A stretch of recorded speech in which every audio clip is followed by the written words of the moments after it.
I'm going to be moving on to my bandsaw this time.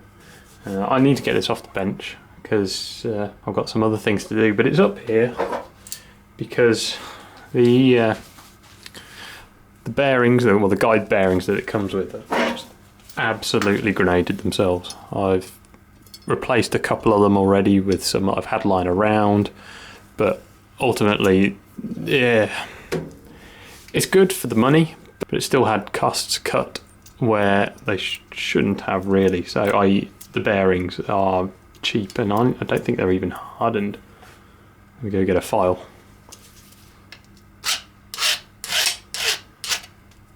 So it is skating across, but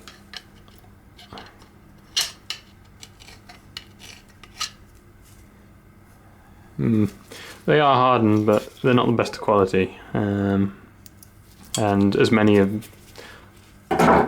6x4 inch bandsaw owners will tell you that the first thing you do is replace your bearings. I held off because, well, I was being cheap, but I've got some new ones. These are a good quality. I can't remember the brand of them, but they're 26mm outside diameter, 9mm inside, and I think they're 8mm wide. What are these? 6292Z or double Z, double shielded. So we're going to take all these bearings out and replace them.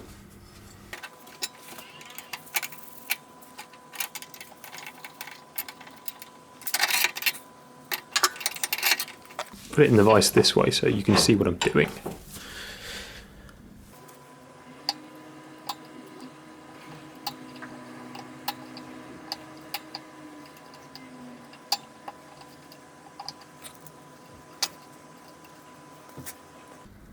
So yeah,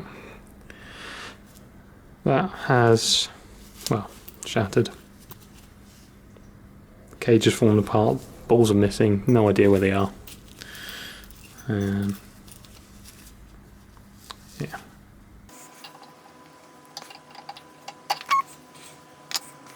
This one's alright because, as I say, it is one I replaced, but it's of questionable quality as well, so I have no idea.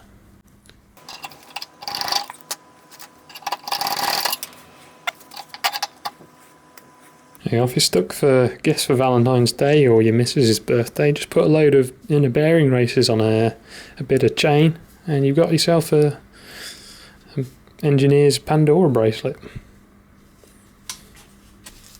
This is the one the back of the blade runs on. You can see there's some scoring on there. Doesn't look the happiest. So this pin has to be driven out, but I don't know if there's some way of retaining that pin going that way, or do I just drive it out? I think I'm just going to drive it out.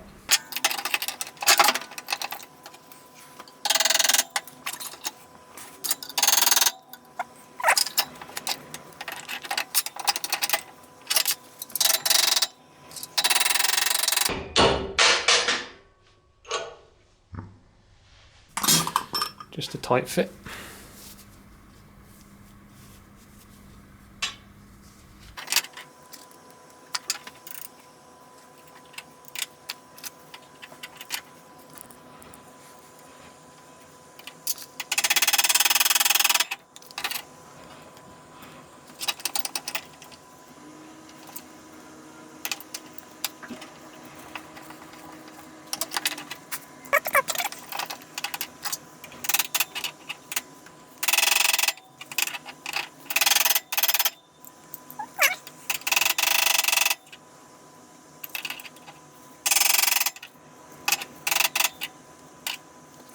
Yeah, I'm happy with that. It doesn't have to be perfect, but as long as it's in there, it's rotating all right.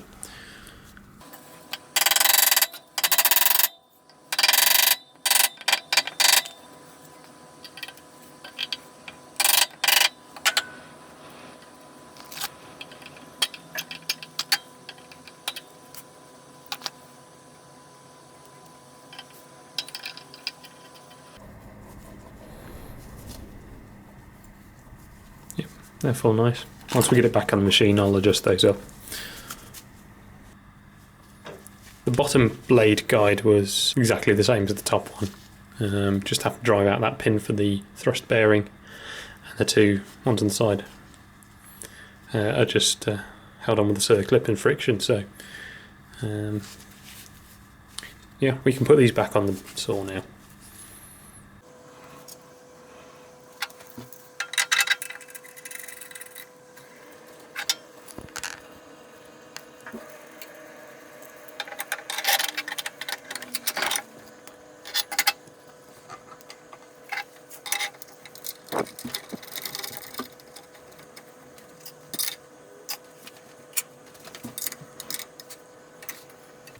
I will be replacing all of the fasteners and bolts, nuts, etc. on this because they're all very odd sizes, and they're also 4.8 grade as well, so they might as well be made of cheese. And for example, these blade guide adjustment bolts, they're a 14, which I don't use that often. I mean, it's not really a problem, but I want to swap these out anyway because I want to make some nice hand knobs which are, you know, easy for setting the depth of and the height of the blade guides on the go rather than having to go find the spanner. So that'll be a little project for another day. We get something set up on the mill and cut some nice hand wheels. So the one other thing I want to do whilst I'm in the mood for changing bearings is I want to change the bearing on this top wheel as well. It's running alright at the moment, but I have had it off and I have looked at it and it's concerning. Ideally, I'd like to do the bearings in the bottom drive pulley as well, but that means taking apart the gearbox. I'm really not in the mood to do that at the moment. But this top wheel is a bit of a concern, and I'll show you why.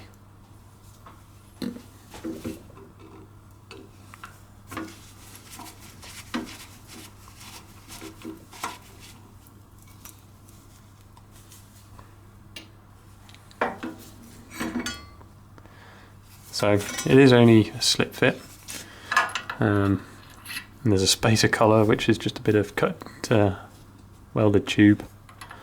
Not really the best, but it'll do the job. But this is what I was talking about. This bushing in here, which I thought would be two bearings, another couple of those skateboard type bearings that we've just put in the blade guides. This is actually a hardened steel bushing, and this is a hardened steel shaft. At least I'm pretty sure it is.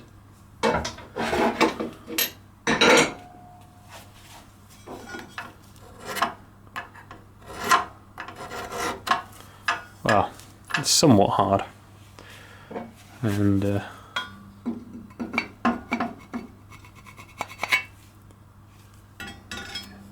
well, either way, steel on steel is no good. So I ordered an oil white bushing, which is a bronze bushing impregnated with oil, to go in here. So we're going to go to the press this one out, put the new one in.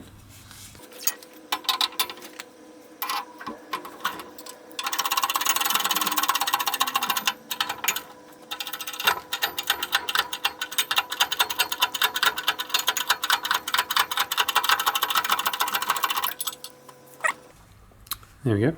Now these usually come pre-oiled when they're made, or pre-impregnated, sorry, should I say, because it's a very porous structure, these bushings, and the oil sits in between the granules of sintered bronze. But this has been sat in some engine oil now, just to make sure it's well and truly in there.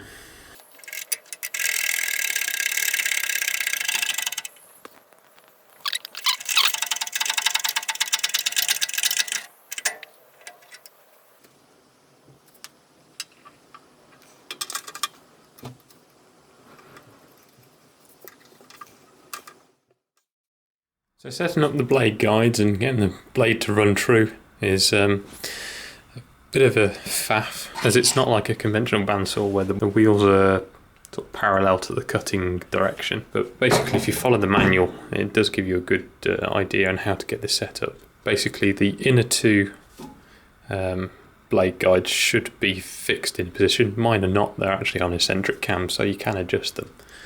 But to get them in a sort of nominal position, what I did was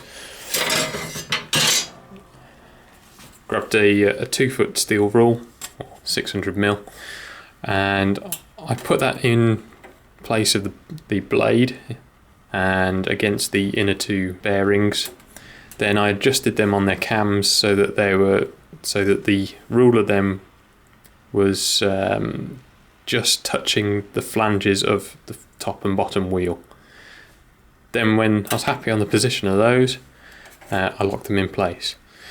Then you can just put the blade in, don't bother putting it around the wheels, and set the adjustment for the next 2 bearings. And you want a bit of clearance. The book says 1/1000th of an inch, or whatever that converts to a mil, but I don't have a feeler gauge that's that small, so I've got 0.0015, which is 0.038, so 0.038 millimeters. And I put that in between the bearing and adjust it up just until you feel some light drag. Then with the 2 blade guides set, I loosened off the bolt here and similarly here on the top, so the actual whole blade guide assembly is free to rotate, and the blade then can settle itself where it wants to be, both in height wise relative to the wheels and sort of angle to the bed. Then you can put the blade on, get it tensioned up. Then with a square you can go ahead and adjust these that way to get the blade running square to the table. And while you're at it, once that's done, you can also square up your vice backstop to the table as well. Well, square it to the blade. So it's a lot of faff. I didn't bother filming any of it. I mean, I might redo it again in the future now I've got the knack of it, but it's a faff. I'm sure there's plenty of other videos of people doing it out there, so that was just a bit of a guide from me, but it works now.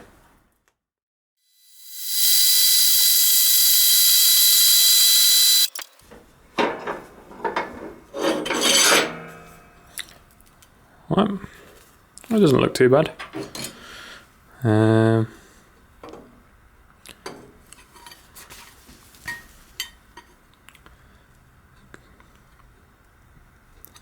mean, for a first go, I'd call that not bad. There's a little bit of wander at the top here, if you can see. But the rest of the cut is straight. So, I think, yeah, I'm fairly happy with that. Brill. Okay, so catch you in the next one when we're going to do a bit more to it. Don't know what yet. Maybe some adjustments to the vice and lengthening the vice faces, or maybe an outfeed table. Got a nice piece of 6mm plate which could go on here as an outfeed, or we've even got a 20mm square bit of 6mm plate to make the vertical table. So that could be an interesting little project for another day. So thanks for watching.